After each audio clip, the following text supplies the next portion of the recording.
Hey, welcome to Cocker. Cheesecake is always one of my favorite desserts. If you do it right and proper way, it will melt in your mouth with a creamy, cheesy flavor. No more BS, let's get started. First thing first, let's make the base of the cake, which is the digestive biscuits. Simply smash them into as fine a powder as you can and mix with melted butter. Spread that into a cake mold. Use anything you think is convenient.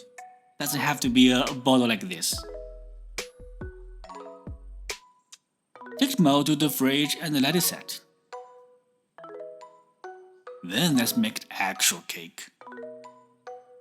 Set a big bowl over a water bath and melt the sugar, white chocolate, cream cheese, sour cream, and lemon juice together to a nice and silky stage.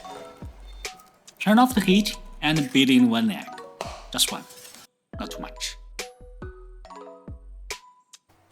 Pour this beauty into the mold and spread it evenly.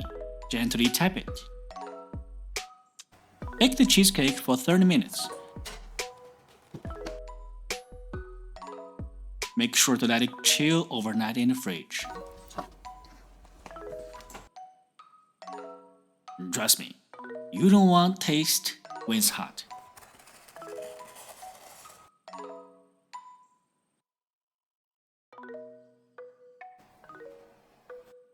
Once the cake is chilled, spread the top with the sour cream icing, and you are good to go.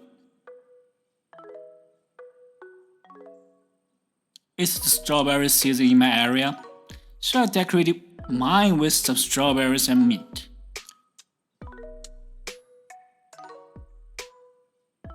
Just as always, the first bite, that's for you. See you next time.